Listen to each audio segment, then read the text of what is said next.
What's going on, GBA fans? My name is Berk, and today we will be bringing you the Week 2 weekly recap for the GBA Season 5. Of course, I am not alone. I am joined by Monotooi. Hello everybody, my name is Monotooi. Good to be here. Good to bring you guys the weekly recap. Yeah, so this was a pretty interesting week. A lot of things I wasn't predicting. If you watched the Pick'em crew from this last Saturday, you'll know I was kind of wrong about a lot of the matches, especially my lock. So it was a very interesting week. I like being wrong when it comes to this kind of stuff, just because it makes a more interesting league. But anyway, I guess we'll just go straight into our first match this week, which was, and we're just going to kind of get this one out of the way, the Arizona Deoxys versus the Long Island Rockies. Yeah. The Arizona Deoxys brought Thunders, T, Gliscor, Mega Alakazam, Frostlass, Snorlax, and Tentacruel. The Long Island Rockies brought Mega Slowbro, Chansey, Feraligatr, Scrafty, Diggersby, and Drapion. This was the first 6-0 of the league. Nips, surprisingly, and I say surprisingly not because I think Nips is a bad player, but I really was not expecting this. No, not at all. I thought Gubbs, as long as he played around Feraligatr, which obviously he didn't, had the clear advantage. Yeah, this was definitely a surprise to me. Nips picking up the big 6-0 week 2 after his kind of lackluster performance last week, but he seemed to really pick it up this week. The battle right from the get-go is not in Gubbs' favor. He starts out with the Frostlass and decides to click the Ice Beam as the Drapion comes in, and the Drapion can Pursuit Trap it right away. And this is important because the Frostlass has Destiny Bond, which could have been used to help deal with the Feraligatr later on, but because it's at 1 HP, by the time it switches out, it gets brought down to its sash, that thing is not going to be doing too much. So the Frostlass is pretty much crippled. As we go on, there's some switching on, but early in the game also, Gubbs switches in his Tentacruel on the Slowbro. He thinks, and in his commentary he kept saying, this is a defensive Slowbro, this is a defensive Slowbro. Slowbro takes an Acid Spray and then just immediately takes out the Tentacruel as a Psyshock. At that point he realizes it's not a defensive Slowbro, it's an offensive Mega Slowbro, and that could have been one of Gubbs' ways of dealing with Feraligatr. However, the Feraligatr set was kind of interesting this week, and by interesting I mean not great, because it had luck. It worked out for Nips. It did. It had Dragon Dance, Aqua Jet, Waterfall, and Earthquake, which you look at the team matchup and that thing can't hit Cradily, but Gubbs did not decide to bring Cradily this week, so Nips kind of got lucky there. But as the match moves on, Mega Alakazam wears itself down using Sub. You saw the little bit of he's trying to get the Miracle Eye to work. Miracle Eye is just kind of a novelty. It does not work. He's never able to successfully set it up and kill something with it, nor really even force a switch out. Didn't really work for him. Dazzling Gleam would have just been a much better option. Would not have had a problem with Scrafty at that point. You could just Dazzling Gleam and kill it, even if it was an AV Scrafty. Overall, the game's progressing kind of slowly. The Mega Alakazam gets worn down. Not too much is happening, and we get to about 30 turns in. It's like a 34-turn battle. But you get towards the end of the battle, Gubbs' team gets worn down. Nips' team also kind of gets worn down. He does, I want to say, Nips does preserve his Chansey. Chansey almost goes down, but he does try to preserve the differential by saving the Chansey. We get to the end of the battle. Feraligatr sets up one Dragon Dance, and that's game. He's got Aqua Jet for the Mega Alakazam, which Mega Alakazam does outspeed after +1, but Aqua Jet.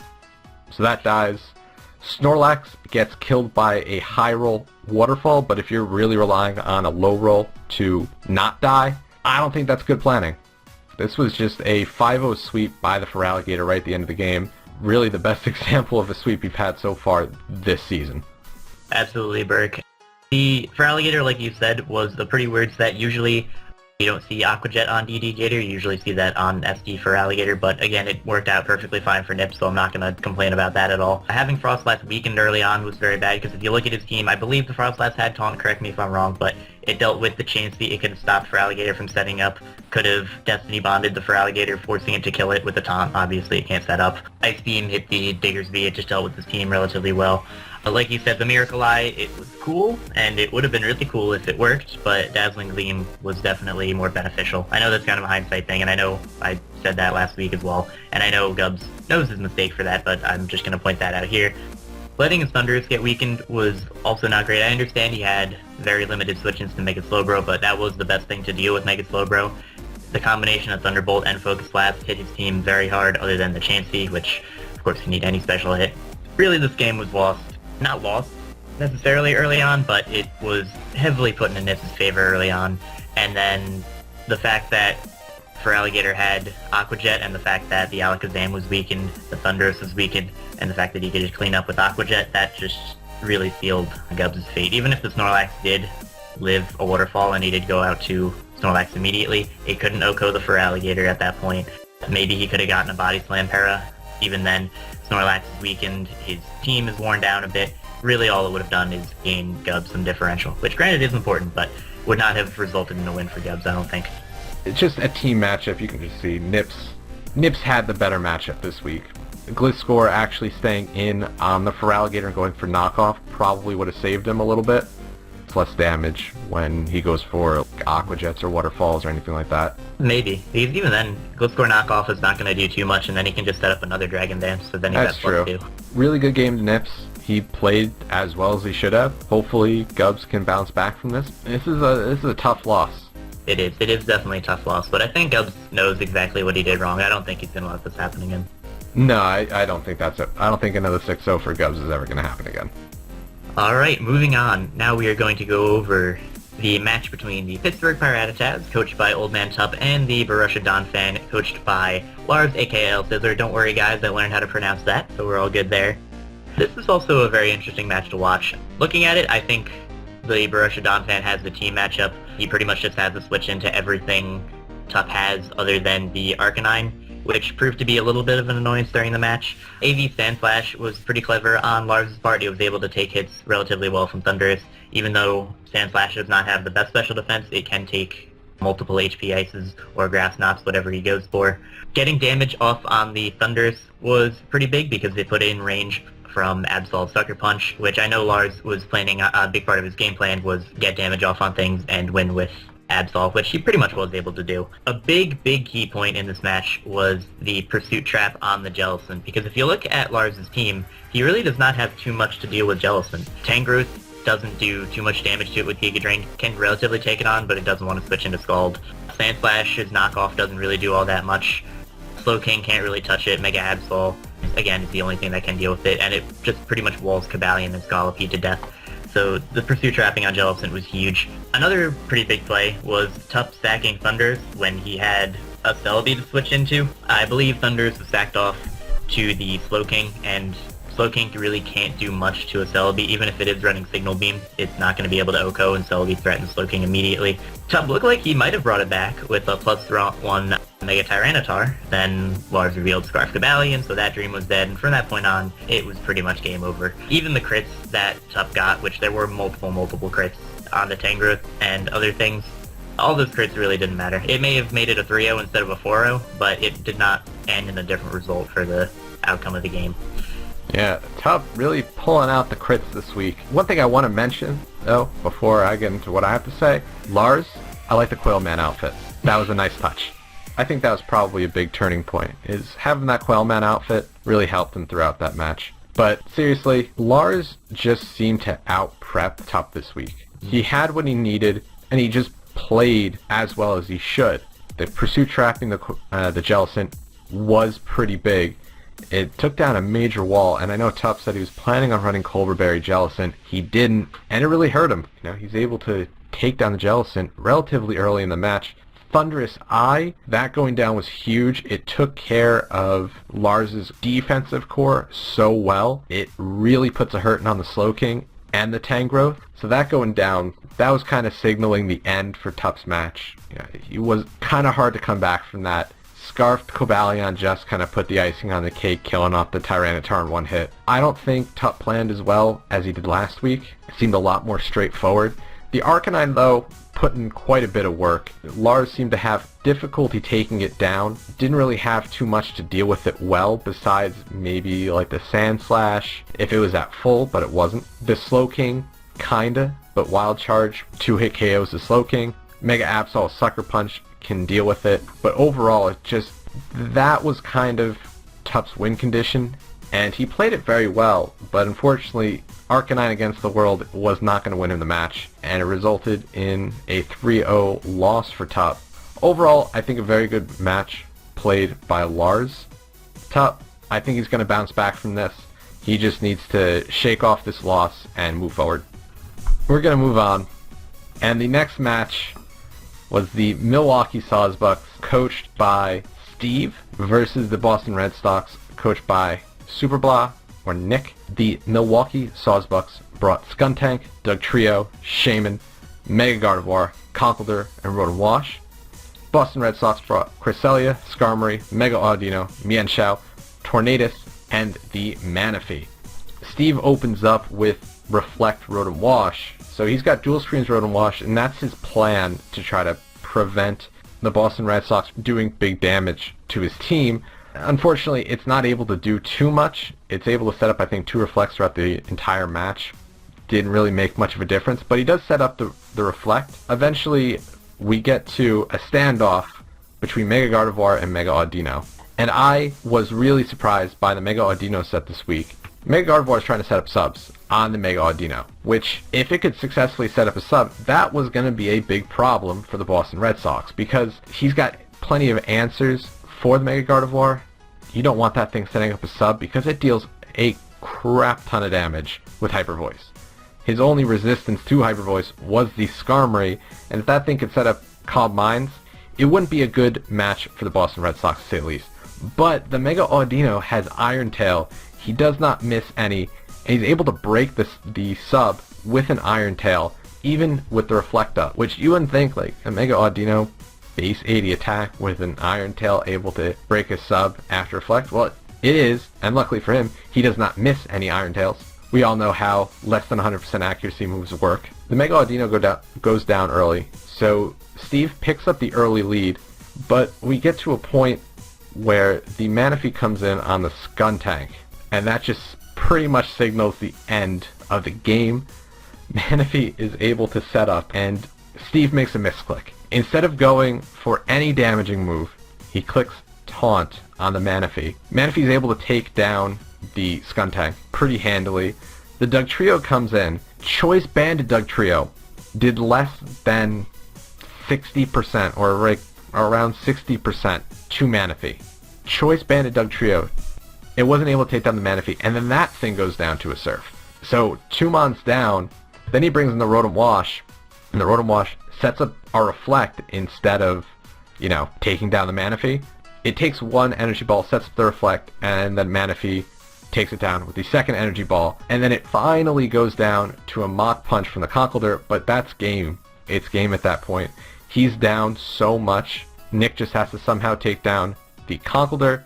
Tornadus comes in, goes for the superpower on Shaman switch in, activating its White Herb, getting the Acrobatics boost, and Conkeldurr and Shaman neither are taking an Acrobatics, and Boston Red Sox with Tornadus able to clean up the match.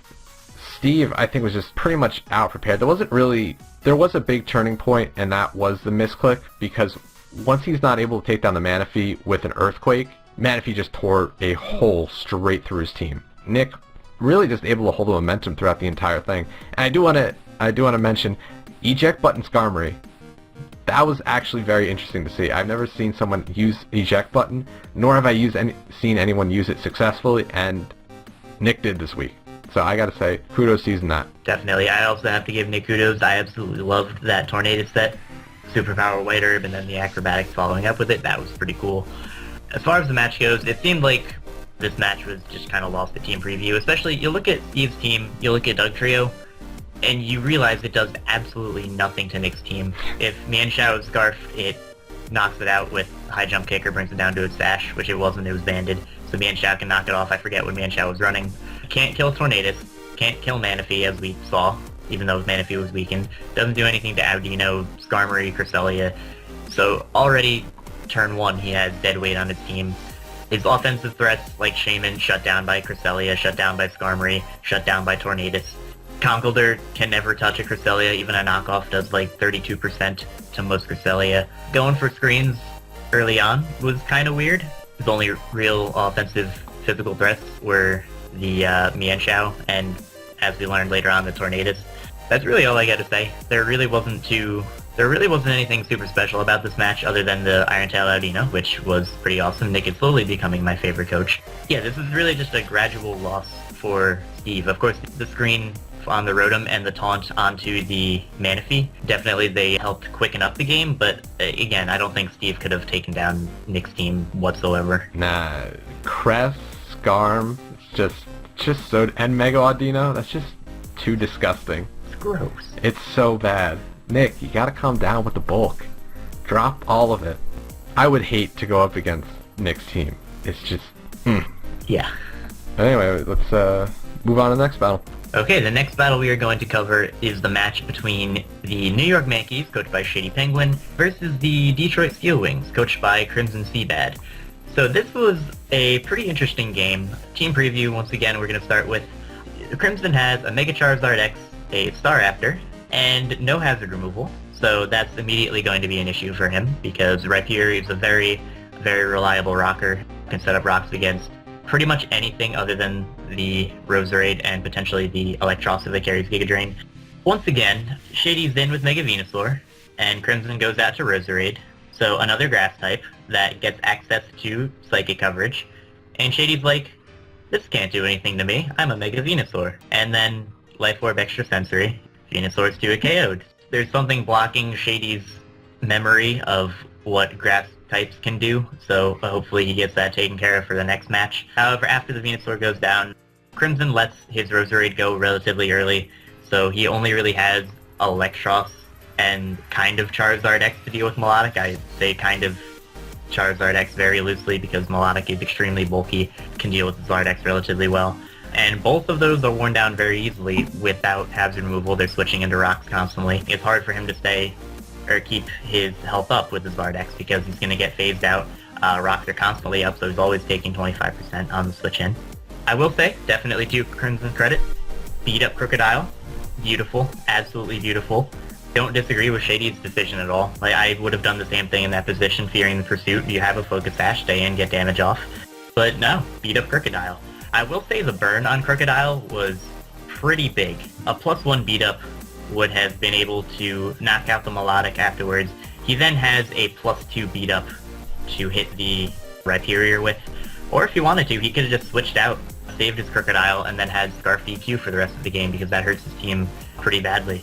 Other than, obviously, the Electros and Staraptor, but even then, nothing really wants to super safely switch in on it. Zygarde for Shady proved to be a very big annoyance. He had a very interesting Zygarde set. I believe it was Dragon Tail, Extreme Speed, Substitute, and Coil. I do like that set. Kind of gimmicky, but it worked absolutely perfectly.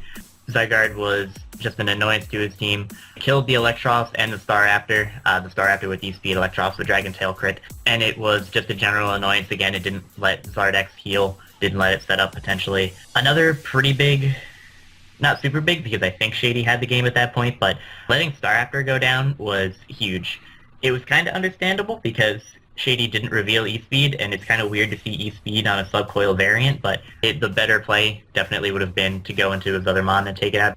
Crimson still had Dusclops, even potentially Mega Charizard X, to switch into the Zygarde instead of the Staraptor. Again, E-Speed was probably not seen coming because that would be weird to tack on a set like that, but it was backed on, and Dusclops was definitely just a safer play. If it had Nightshade, it could have worn it down relatively well. It wasn't going to do too much damage because Dusclops is extremely bulky. And at that point, by the time Zygarde went down, Sharpedo just easily cleaned up the game. Life Orb Sharpedo cleaned up the Dusclops and the Mega Charizard from where they were at, and that would be a good game to Shady.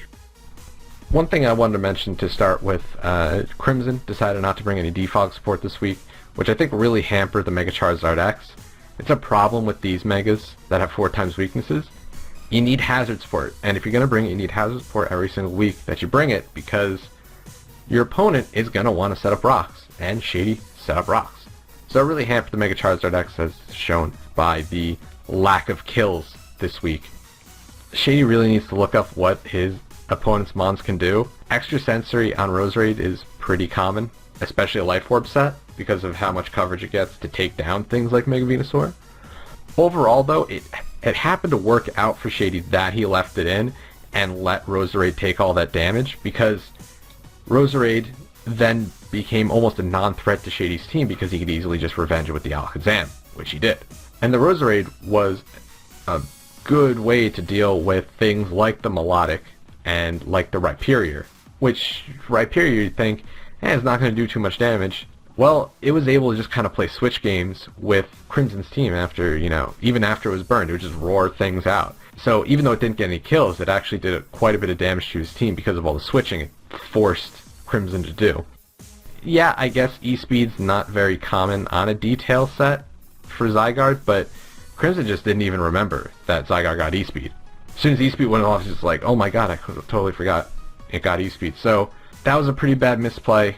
I don't really know what he could have done at that point to really save himself, because the match was looking like it was kind of over because Shady had the Sharpedo at full health, and he was pretty much set up for the sweep, and he did. And Sharpedo gets 2 kills, and I want to say, Shady, good job on using the Sharpedo. People didn't like that pick. I didn't really like the Sharpedo pick, but it's proven me wrong, and I really like it. So, anything else you want to say?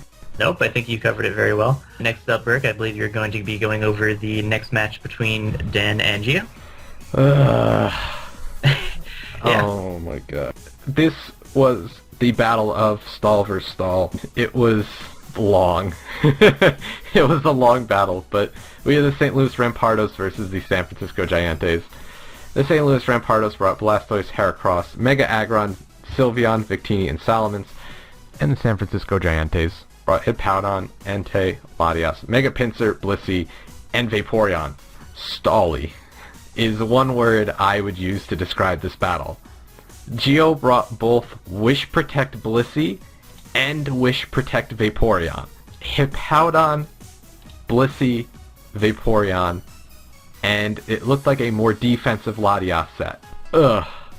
And then Dan, he's bringing Blastoise, Mega Aggron, Sylveon, which did not have Pixelate, so it was a cute Charm Sylveon, which luckily for him didn't actually matter. It almost did, but it didn't. Gio is bringing basically all his offense in Entei and Mega Pinsir, and this battle is kind of waging war to put down the rocks.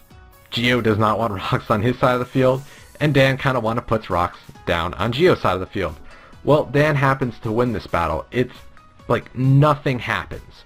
Nothing happens for the first 20 minutes. It's switching around, and it's just stally play.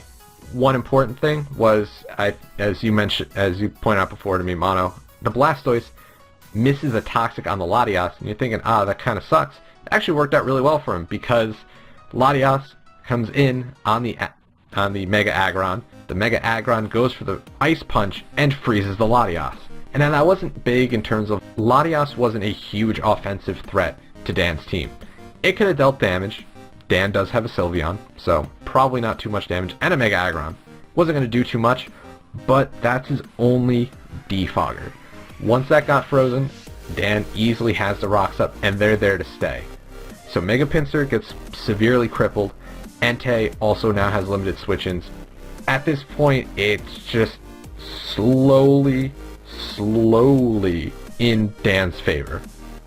We keep moving on, and it's just switching. They're both trying to get somewhere in the battle. Dan used the Heracross very well. It was an interesting set. It was Guts, 3 moves plus Sleep Talk in case of the Amoonguss.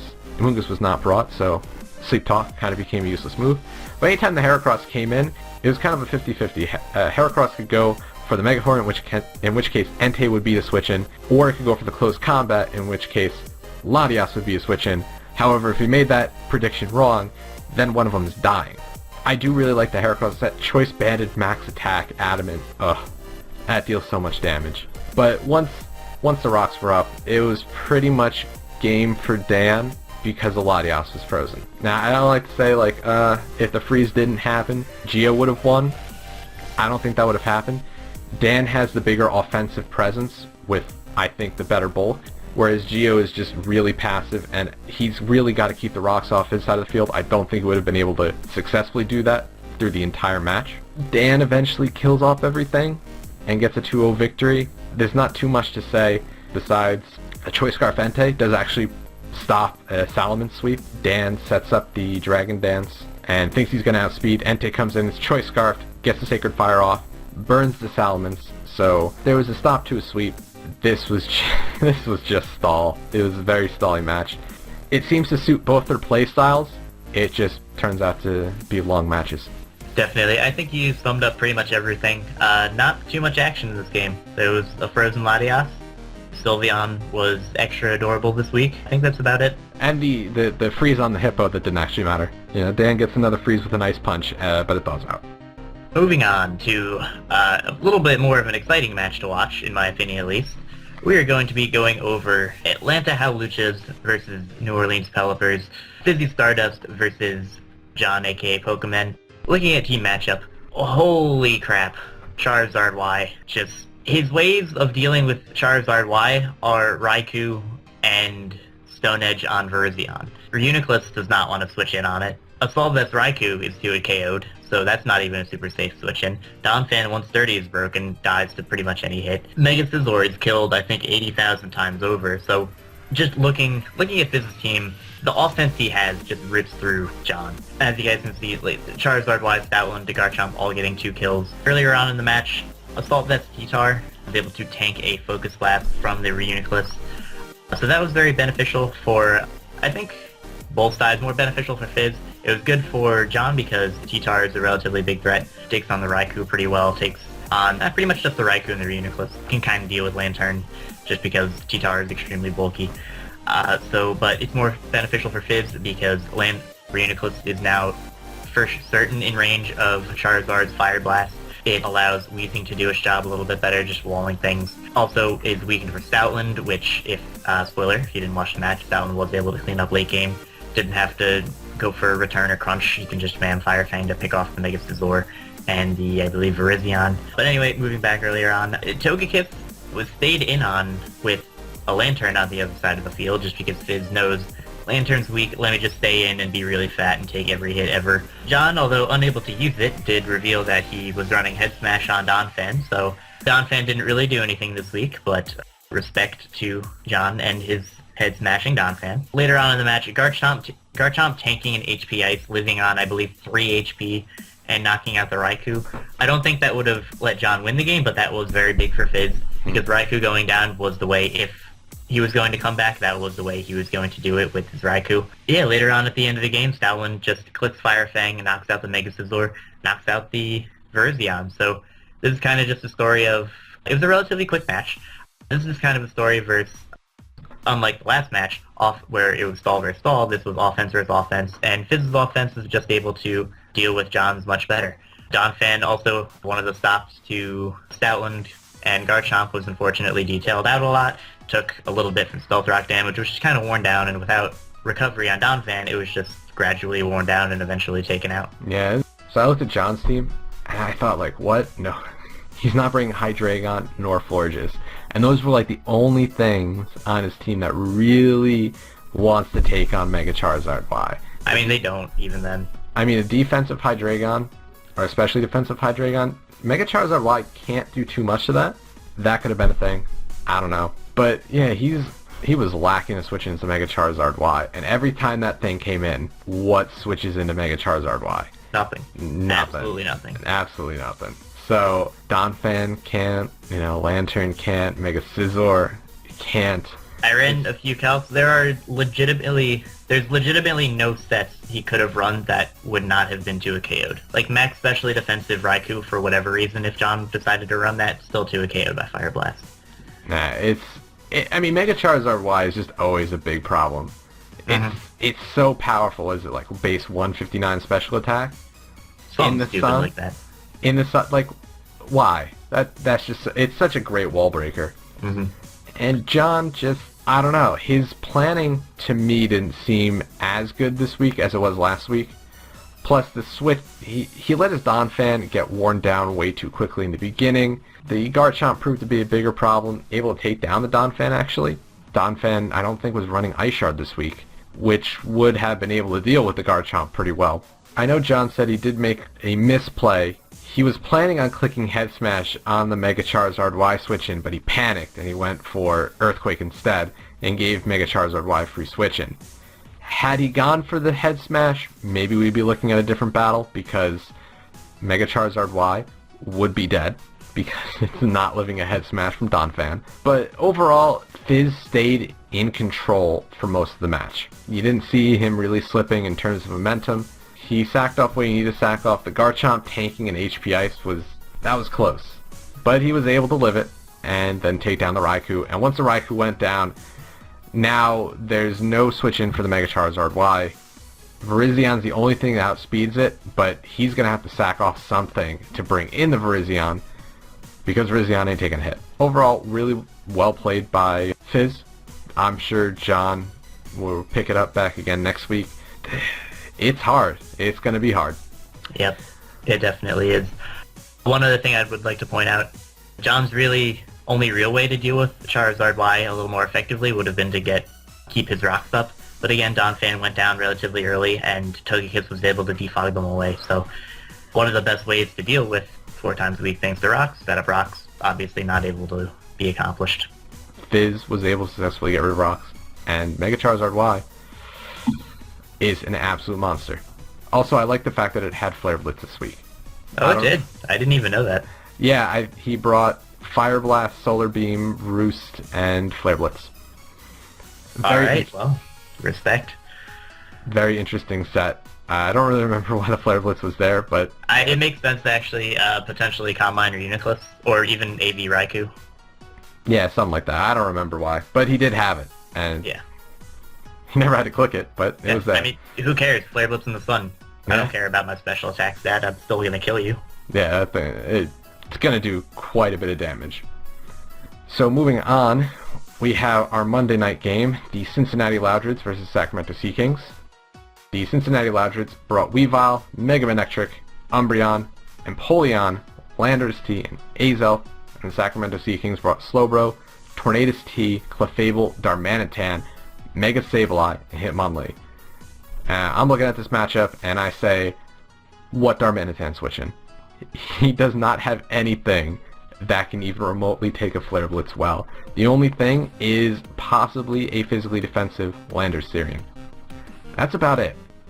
Everything else, Darmanitan's gonna hit hard, and Darmanitan did get the 3-0 sweep right at the end, granted going down to recoil itself, but Cincinnati Loudreds, I think it shows probably a big weakness in their team is the lack of switch-ins to things that are faster. Choice Scarf Darmanitan outsped the Weavile, the Mega Manectric, the Landorus T, and the Azelf. That's a big problem. He does not have switch-ins for it, and it really showed. Hayden was playing, I think, as he should have. Mega Sableye was proven just to be an annoyance. It was burning things, just kind of sitting on the field, letting the Loudreds team get kind of worn down. Mulvone tries to do damage to it, rather unsuccessfully. The Lando, I think, was defensive with rocks, although I don't really know the exact set. Every time Darm came in, what switch-in? It's just gonna click Flare Blitz, and something's probably gonna die. The Umbreon, you think, well, Umbreon's defensive. Umbreon took like a clean 70% from a Flare Blitz. That's not switching into it well. It was definitely a case where Hayden just had the better offense this week. The Loudreds not really able to deal with Darmanitan well really cost them. Him letting his Landorus go down early into the match, that kind of signaled the end to me, because now it could have taken a hit because of Intimidate, now it's dead. He can't play Switch games with Intimidate because Mega Manectric, even when, you know, the Darmanitan's at -1, Mega Manectric's not taking a hit. You know, he's got to sack something off, get the Intimidate off, switch into something else to possibly take a hit. And it just did not work well. Sacramento Sea Kings able to pull out a 1-0 victory. Yep, I think you summed it up very well once again. Darmanitan is just a huge issue to Mulvone's team. Again, the very obvious hole in his team being that he has so little bulk is really showing its head here. The bulk he had being Umbreon does not want to switch into Darmanitan. Landorus does not have recovery, and is, even if it is defensive, it's easily 3 KO'd by Darmanitan, so basically it can switch in once safely, and after that it can't switch in because it'll get 2 KO'd after one previously. Yeah, that's pretty much all to say about this match. It was, again, a very offensive game. Slowbro didn't really do all that much. Tornadus came in later on, was able to kill the Empoleon, which I guess if it was bulky enough could take a Flare Blitz from Darmanitan. Him hitting the Focus Blast actually made sure that Darmanitan would not go down to recoil earlier, so that was pretty good for him. But likely not super necessary because he did have Hitmonlee. If it was a Fake Out Hitmonlee, then it would have been able to kill the Exolf with Fake Out plus Knockoff regardless, or whatever was left with Fake Out Close Combat. So again, I think he summed it up very well. Another offensive game. Another quick game. Fun to watch. If you haven't checked it out, I encourage you to do so. I think Movolin's battles are just always going to be quick. He's got too much of an offensive team to actually have long drawn-out battles. It's just going to be really punch for punch. Things are going to die very often. And things did die very often. Mostly Movolin's things. Absolutely. The only way Movone is going to get around the issue of having pretty much a fully offensive team is if he can predict correctly, which he's got to prove that, and he's got to make sure that his offense can beat his opponent's offense. Otherwise, he's going to have to find some other way to win the game. Yeah, or drop some of his offense and pick up some bulk for his team. Definitely, that's definitely an option. It is relatively easy in this league to do so. It was still a really good match. I mean, it's not like he lost by a large margin. It was a close 1-0, although the Hitmonlee not even hitting the field. If that was Unburden, or even Choice Scarf Reckless, that would have been able to clean up the match. Or at least the Azelf. Very true. So, next up, we are going to recap the final match that occurred this week. The Real Maril versus the San Francisco Arcaniners. Miguel versus George, GBA D-League Season 1 rematch, long awaited, and this really lived up to the hype. George, in the very early game, meaning first few turns, was slightly ahead of Miguel, primarily because Mew was a bigger threat to his team than Gothitelle was to Miguel's team. Also, with Miguel killing the Gothitelle with U-turn by Greninja, that gives George a little bit of switch initiative. So Greninja goes for U-turn, he switches out into, I believe it was the Zapdos, could have been the Mega Altaria, but I do believe it was the Zapdos. And then George can switch out into whatever he wants to deal with whatever Miguel brings him. So very early game belonged to George. Mew's potential was wasted in the first few turns by the bulky Gothitelle. I believe that was actually an Assault Vest Gothitelle because it took that +2 Flamethrower like nothing. Mm-hmm. Quick little fun fact, because that was likely an Assault Vest variant, Psyshock was the better play. Would have done more damage even though it was resisted, hits on the physical side, stab, and obviously there is no Assault Vest for physical bulk. Didn't really matter all that much in the end game. I don't think it would have 2 KO'd at +1, or +2, but it's just a little fun fact. The Will-O-Wisp miss on Altaria was kind of unfortunate, but it doesn't really matter because Miguel pulls a risky double in a Mamo, allows the Mamo to get burnt. Miguel was fine with this because he did have the heal bell on his Mega Altaria, his defensive Mega Altaria. At this point, I think George realizes that the Zapdos is a very big annoyance to his team. It walls pretty much everything. Like, Lopunny can potentially 2 KO it if it comes in on a direct switch. Like, if it switches in on a return, you can take it out with another return. Blaziken can knock it out with 2 Flare Blitzes. But other than that, we saw how little Nidoqueen Sludge Wave did to it later on. Anyway, mid-game, it was very, very close. Punch for punch. Miguel, I think, was just a tiny bit ahead. Later on, George switches out of his Mega Lopunny. Miguel makes a good switch into his Mammoth on the Mega Lopunny return, knowing he can take a hit, and knowing that George would fear the Scarf. Miguel goes for the Ice Shard, just trying to get chip damage off onto the Lopunny, but George switches out into the Rotom. That allows the Rotom to get potentially 2 KO'd, however. And this is a very big play that George makes. George decides to save his Rotom. If he did not save his Rotom, then Miguel would have likely won with his Scarf Braviary, but he knows he saves it. It is a Scarf Rotom. He can knock out the Scarf Braviary. And then a little bit later on, and if you watch Miguel's side, you know Miguel went into great depth about this play. Miguel makes a very big misplay. He switches out of his Zapdos, saving his Zapdos for fodder, and lets his Altaria take a Blaze-boosted Flare Blitz. Even if Blaziken was not Blaze, I believe a Fake Out plus return from Mega Lopunny would have killed anyway, which obviously it has to be Blaze, but even if it was not in Blaze range, that Flare Blitz plus Fake Out plus return, I believe, would have killed the Mega Altaria. Letting his Altaria take that damage was crucial because everything that Zapdos could have potentially walled while healthy. Altaria also just walled. Nidoqueen was gone, he wasn't really doing much with that. Blaziken could not switch back into Stealth Rocks, and Zapdos was going to, or the recoil from the Flare Blitz would have killed it anyway. It just dealt with the rest of the team. It could take a Fake Out plus return from Lopunny, could roost up on it if it wanted to. Rotom couldn't touch it, Miltank couldn't really touch it even if it had Toxic or Body Slam, and paralyzed it, it had Heal Bell, had Roost, could stall it out. So again, I know Miguel absolutely went over this multiple times after his video. He knows exactly what he did wrong, and I really don't think he's going to let that happen again. There is no denying that that play cost him the game and gives George a narrow 1-0 victory. This was an extremely exciting game. I know, Berk, you have a few thoughts on this. Yeah, this was a really good game. You know, both of Miguel's games have just been like kind of nail biters. I know he's been making some misplays in these past 2 weeks, which hopefully he shores those up in the coming weeks, because you know you don't want this loss to kind of affect him. It kind of was like a pace setter in the beginning. He kept saying this Gothitelle is Scarf, it's Gothitelle is Scarf, it's gotta be Scarf, and then it's AV. Able to take down the Mew. He played so risky with the Mew that dealt so well with George's team, and it goes down like turn 4. That's not looking good. Like that was, to me, that was like the biggest mistake, because there's no reason for him to try to set up that early. He should have, I don't know, this is hindsight, but you know, the Goth coming in, that really hurt him, because Mew, what honestly takes a hit from Mew besides the Gothitelle? Nothing. Nothing. The Miltank can, but the Miltank is set up all over. Yeah, that was pretty big. However, George has a pretty big psychic weakness on his team. It's how his team structure is. He's got a pretty big psychic weakness, and Extrasensory Zapdos is able to put in a ton of work. You know, it's very hard for George to take down. It was able to whittle down the Nidoqueen, the Blaziken, almost takes out the Blaziken with an Extrasensory, and it's not even offensively inclined. Who's using that really well. Letting the Altaria go down, take a lot of damage, when Zapdos wasn't really necessary at that point. Pretty big also, because Mega Altaria could have possibly won him the game, but again, it's hard to tell what would have happened, but saving the Rotom and then making sure that the Braviary couldn't sweep at the end was huge for George, and it did stop a potential sweep, and I gotta say, very good on George for doing that. Rotom is one of those things we didn't think was going to really do much, and he's brought to both his battles and to great effect.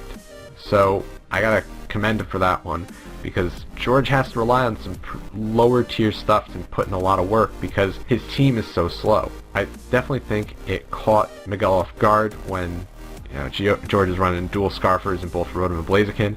I think he said, yeah, that caught him off guard in the battle, like why was he running dual Scarfers? But it ended up working for him. George picking up that very, very narrow 1-0 victory over Miguel. Great battle. Very neck and neck throughout the entire thing, although Miguel making some crucial misplays that definitely cost him the match. Absolutely. Also, assuming that George would not bring double Scarfers, in League format it's very, very, very risky to assume a Pokemon is a certain set unless you know for sure. Again, Miguel knows that that's a mistake, and I don't mean to, I mean, you know, it's totally fine, because I know Miguel absolutely loves hindsight comments. Yeah, it is hindsight. It's like, well, if I had known they were dual Scarfs at the time, I would have played differently. But when you're playing against someone like George with such a slow team, he's going to have to rely on Scarfers to outspeed. So it's very likely that he's going to run 2 of them. Definitely. I believe that's it. Berk, do you have anything else to say about any of the matches? Just that these past 2 weeks so far have been absolutely fantastic. Moving on, we have the standings for the league, and looking at the red division in the Kanto Conference, at number 1, we have the New York Yankees with 2 wins, 0 losses, and a +5 differential, and just right behind them, we have the Atlanta Hawluchas, 2 wins, 0 losses, and a +4 differential. Then, just behind them, we've got the New Orleans Pelipers, 1 win, 1 loss, and a +2 differential, and kind of trailing, we have the Detroit Steel Wings, 0 wins, 2 losses, and a -5 differential. That is incredibly close.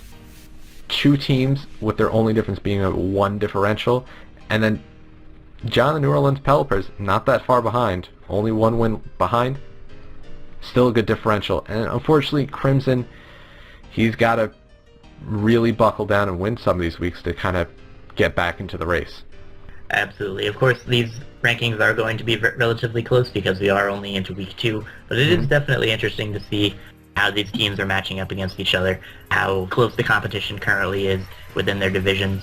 See which next up we are going to be going over the blue division. We have the Borussia Donphans, coached by Lars, 2 wins, 0 losses with a +5 differential, same as the New York Yankees. Then we have Dan of the St. Louis Rampardos, 1 win, 1 loss, +1 differential. And we have Old Man Tup, same thing, 1 win, 1 loss with a 0 differential. And then we have Gym Leader Geo at the bottom with no wins, 2 losses, and a -6 differential. Again, pretty close. Pretty damn close. Again, 2 teams that are just apart by 1 differential, although Lars pulling out ahead a little bit. Moving on to the Johto Conference. In the Gold Division, we have the Boston Red Sox, 2 wins, 0 losses, and a +7 differential.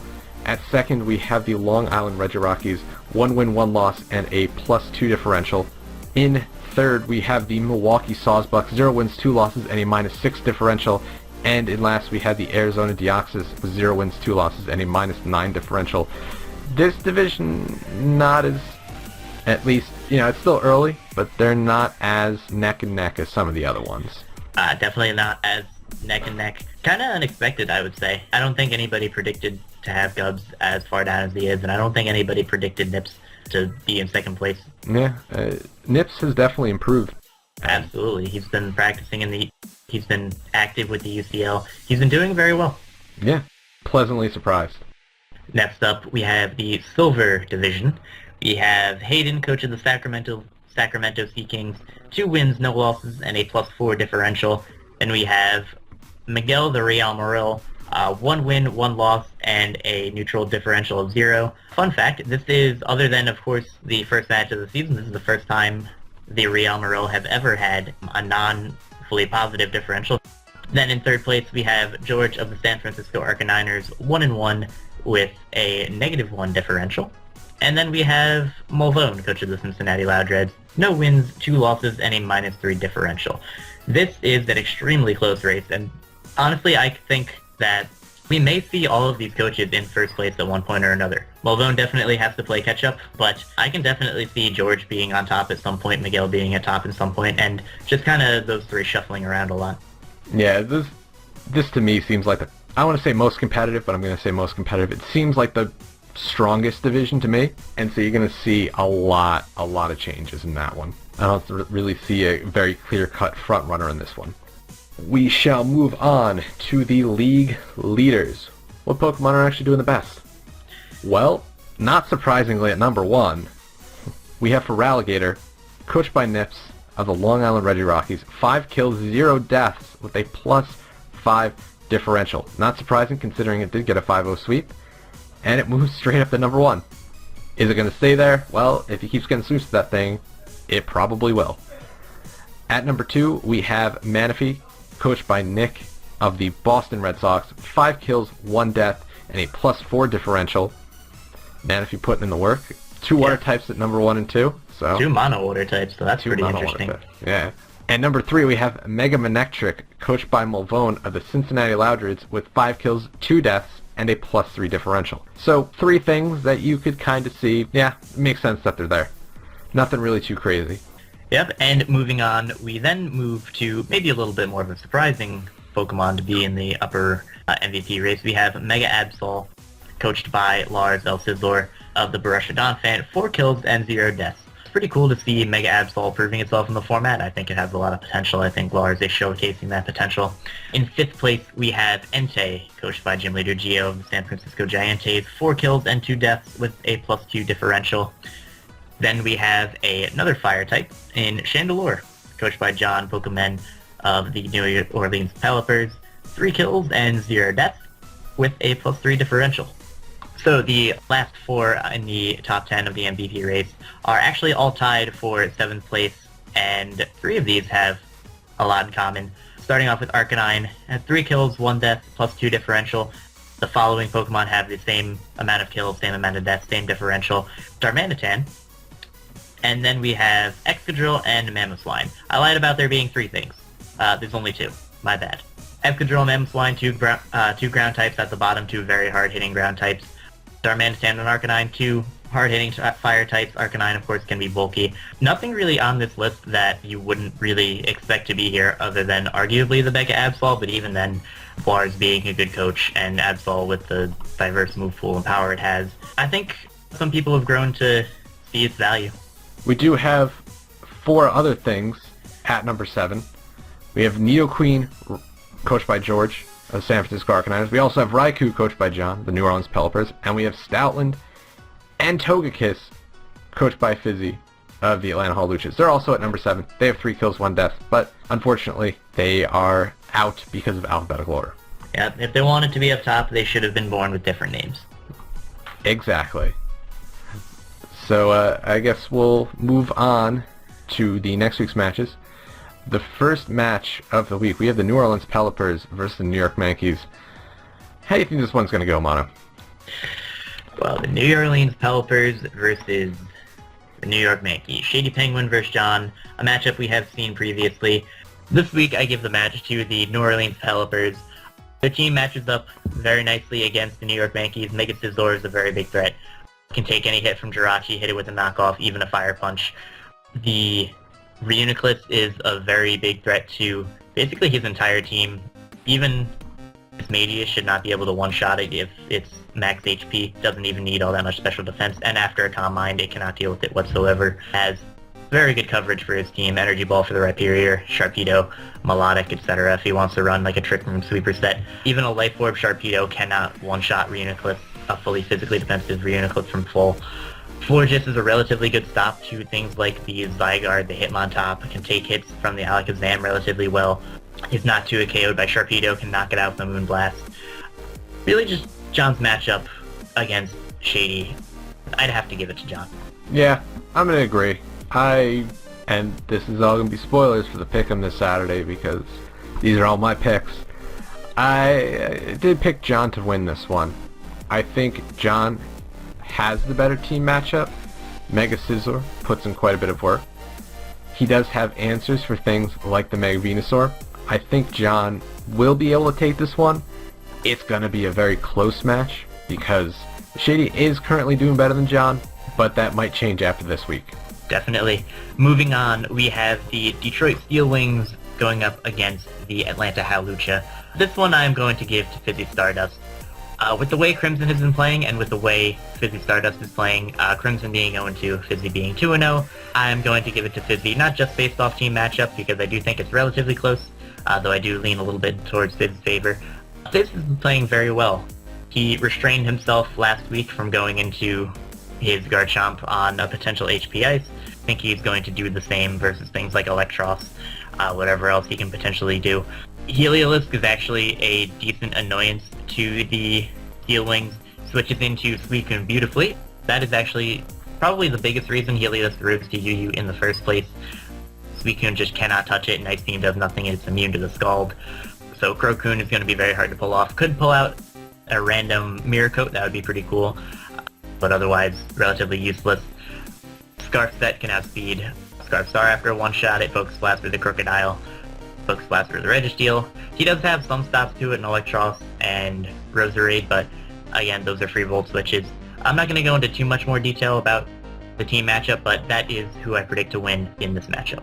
Yeah, I'm going to give it to Fizzy. He's just been playing so well, and his planning's been on point these past 2 weeks. He just got to make sure not to switch on his Garchomp on an HP Ice. I know you like doing that, Fizzy. I know you like to play around those electric types like that. It's not going to work this week against an Electros, though. So, Fizzy, I think you're going to win this one. And he's got I think the better team matchup, the more well-structured team. He's just been playing better. And he's really shown that he's quite the force to be reckoned with in this league. Definitely. Big Daddy Fizz going to end up on top. We'll see about that. Next week... I'm sorry. Continue. Well... Next battle, we have the Cincinnati Loudreds against the San Francisco Arcaniners. I'm just going to have to give this one to George. I like George's team a little bit better, especially after the pickups, which you will hear about that in a different video. But George has been playing exceptionally well. His planning as well, is on point. And Mulvone, I think, is still trying to get used to his team. It's very offensive, much more so than last season. And I know he's an offensive player, but without switch-ins to things like Scizor, without good switch, not like any switch-ins. He does have a lander second switch into Scizor, but he doesn't have a lot of good switch-ins to things like Scizor, Mega Lopunny. It's going to be hard for him to keep up offensive momentum against George's team, although I will say that Mulvone seemed much faster. So we'll see if he can use his speed to his advantage and be able to fight back. But for right now, I see George winning this game decently handily. I, on the other hand, am actually going to give this game to Mulvone. Mega Manectric deals a lot of work to George and the San Francisco Arcaniners. The combination of electric fire coverage hits pretty much his entire team, other than the Goodra, which can tank an HP Ice no problem. It speed ties with the Mega Lopunny. Even if you bring something like a random Scarf Scizor, it will not be able to outspeed it. Even a Scarf Nidoqueen, I believe, does not outspeed a max speed Mega Manectric. Don't quote me on that, but that is what I believe. A Zelf is always unpredictable. Honestly, I think this is one of those matches where Mulvone's offense is going to be beneficial, because George's team, slow, kind of bulky. Mulvone's team, fast, hits pretty hard. I think he's got this one. Typhlosion, big threat. Again, just Mulvone's offense, I think, this week is going to be able to take down George. I guess we'll see. I mean, he hasn't been doing as well as we thought he was going to. So, will he be able to pull it out this week? Well, we're going to have to say. That is true. I will also say Weavile, enormous threat, but we'll see what happens in the match, because George does have offensive checks to it. But again, we'll wait till the match. Alright, next up we have the St. Louis Varampardos going up against Lars, coach of the Borussia Donphan. This is actually a pretty tough one for me, but once again I am going to give this one to Lars. I think his team is so good. Dan definitely does have things he can do against it, but there are just a lot of things that are just shut down. For example, Sylveon is completely shut down by Crobat, can be taunted, can be a very safe switch in. Hyper Voice is not going to be doing all that much. Mega Absol, if Victini is not Scarfed, can just safely click Knockoff it. If it is, can click Sucker Punch. After a V-Create, he can potentially Pursuit Trap it, and Lars has been using his Pursuit Trapping very well. Really just the offensive threats on Lars' team just really do a lot to the St. Louis Varampardos. Even though Mega Aggron can relatively safely switch on non-Absol, Fire Blast still does a decent amount of damage. Quagfire is just dealt with multiple other things. It cannot switch into Bandit Azumarill. Crobat has potentially Giga Drain for it. Tangrowth just doesn't care whatsoever. So I'm going to give this one to Lars. Yeah, this week, I'm going to give this one to Lars and the Borussia Donphan. Lars, I think, has the better team matchup this week. Lars generally has the better team matchup. But, it's not always about who has the better team matchup that's going to win. I see this being another long, drawn-out match, as Dan's matches usually are. But Lars has things to break through all the bulk.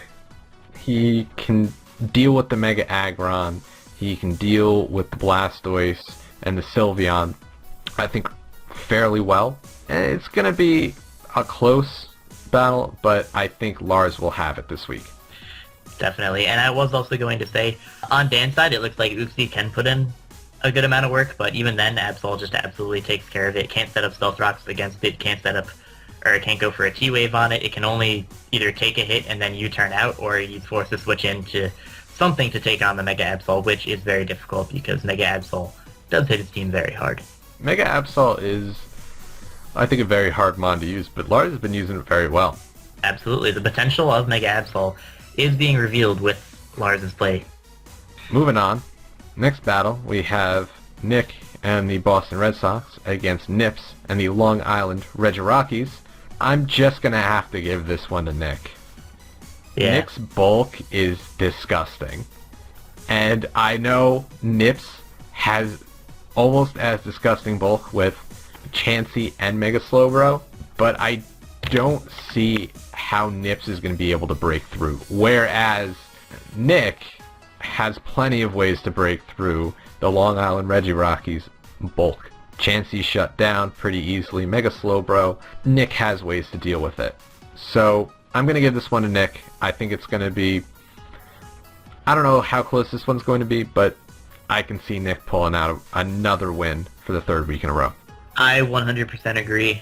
Just pretty much everything on Nick's team is a threat to the Long Island Reggie Rockies. Even things like Armaldo, for example. It can hit the Rapidash, it can take a hit from Diggersby, hit it back, can knock off the Gligar. It can just do a lot of damage to his team, and then you get to the bigger threats. Things like Manaphy. After a Tail Glow, the only thing that can potentially deal with it is Chansey, and if it's some sort of Rain Dance Rest variant that is relatively common, some bulky variant, it beats Chansey 1v1 after setting up a few Calm Minds. +3 Energy Ball knocks out the Slowbro, +3 Ice Beam knocks out the Whimsicott.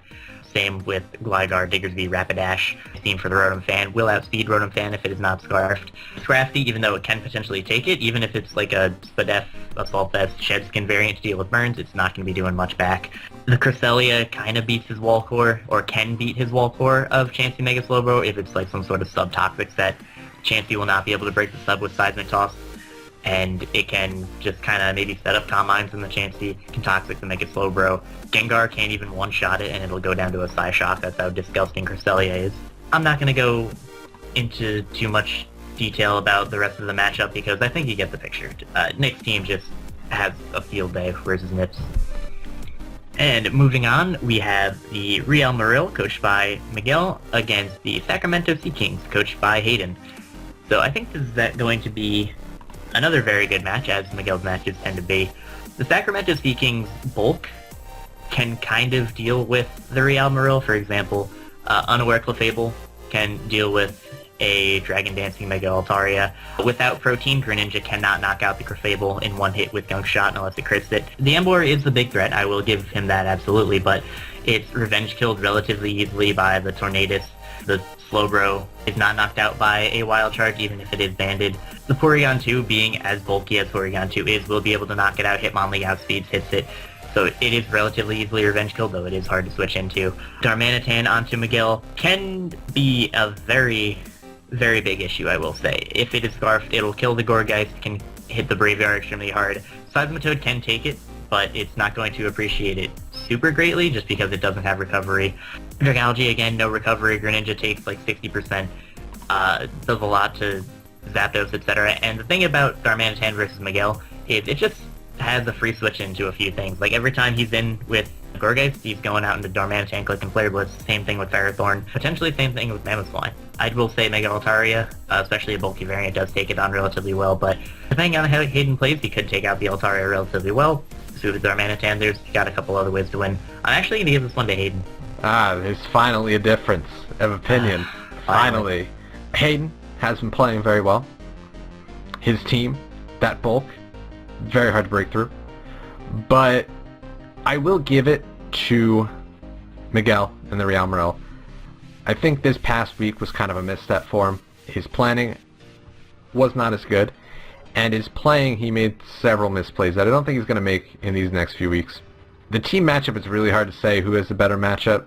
You gotta go, at least for me, I think I gotta go based on who has the better experience, and I think Miguel, if he picks up the planning from last week and doesn't let the loss to George affect him, I think he can take home a win this week. Very close, as most of Hayden's matches are, and Miguel's matches are, but I think he can take the win. Definitely. I do think if there is anyone who can overcome a bad team matchup, it definitely is Miguel, being an extremely good planner in the game. This next match, Oh boy. we have the Arizona Deoxys versus the Milwaukee Saws Bucks. And just before you say anything, Gubbs' GBA career on the line here, as confirmed on Twitter, I will quit if I lose to Steve. And then he proceeded to make a bunch of bad puns about Shaman. So, this battle, this was hard for me to call, and I'm almost a little bit surprised I'm going to say this. I said Gubbs was going to win these past 2 weeks, and I was wrong both weeks. I'm going to say, Steve, you're going to win this week. I think Steve has the better team. He's got more offensive threats, plus better bulk. Gubbs has not been planning well. Steve has not been playing well, but he's been planning fairly decently.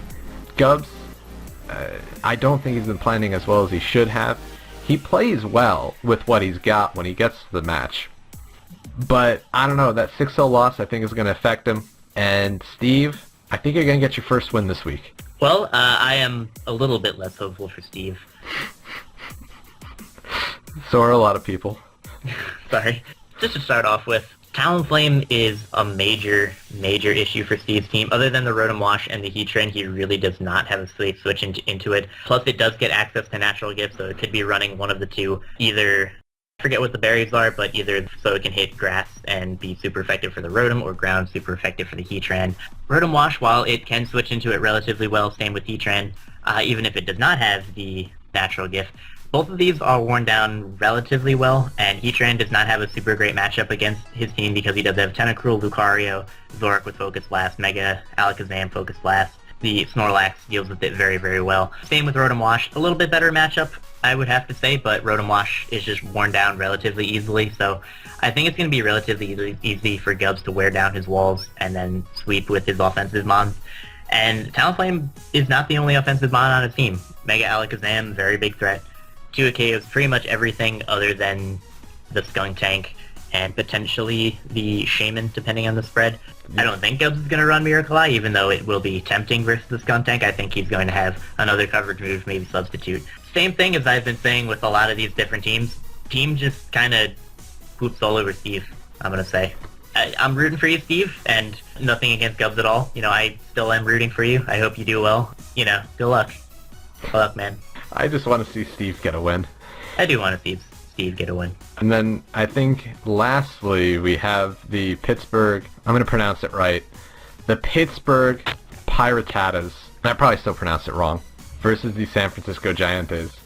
I think this one is going to go. Pittsburgh Pirates, San Francisco Giants. Going by the other matches that the Giants have played, I'm not really looking forward to watching this one. Due to length, of course. I think I'm going to give it to Tup. This is a match, I think, and this may be the first match that Gio has had this season that may go relatively quickly. At least I'm hoping, so I don't have to sit through an hour of switching and toxic and whatever, etc. This is a team that Tup matches up very well against. Also with the fact that Gio could potentially give Tup the sand with Hippowdon. I don't think he will. I think Gio will play around that, but that is a possibility. Life Orb EQ, 2-hit KOs or 1-hit KOs, pretty much everything other than obviously the Mega Pinsir and the Latias. Rock Slide obviously one-shots the Pinsir, will outspeed in the sand, quick attack is resisted, will not do too much, and a Life Orb Iron Head does do a lot of damage to the Latias. I will say actually Hippowdon can take 2 Earthquakes from Excadrill. It doesn't super appreciate it, still does between 40 to 50%, but it can kind of switch in on it. But again, tough. I'm feeling tough here.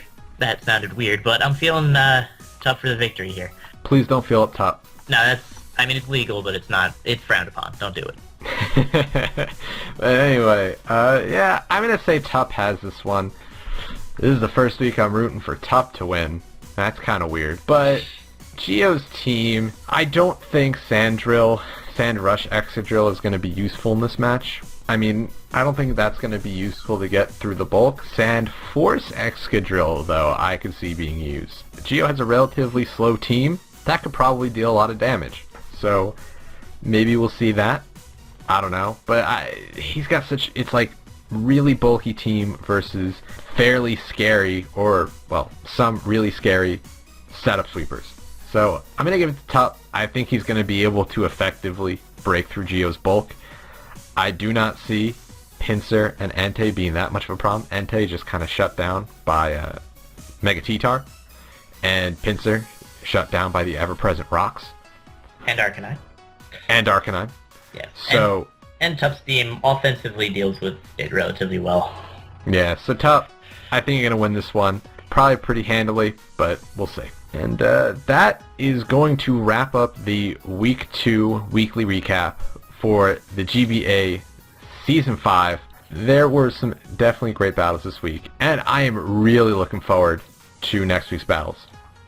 Which ones are you looking forward to most? Which one am I looking forward to the most? Whichever one is the shortest. I really don't care which teams, just, you know. Yeah, at least it's no Dan versus Gio Stallfest. But, I don't know, I'm looking forward to the New Orleans Pelipers versus New York Manx. I think that's going to be a really good battle. Very good teams. Definitely looking forward to Saws Bucks versus That one too. Too. Yeah. Steve. Who knows? We may have a new coach by next week. Steve, don't let me down. All right, I think that wraps everything up. Berk, do you have any final thoughts? Nope, I'm good. But thank you all for watching. Please leave who you think is going to win next week's battles down in the comment section below. Let us know what you thought of this week's weekly recap. Mono, you should have a new mic by next week, so... Yep, I will have a new microphone, nice little snowball, so the audio quality of these videos will improve, I promise you that. Alright, but that's all we got for today. My name is Berk. I'm Monotooi. And we'll see you all next week. Goodbye.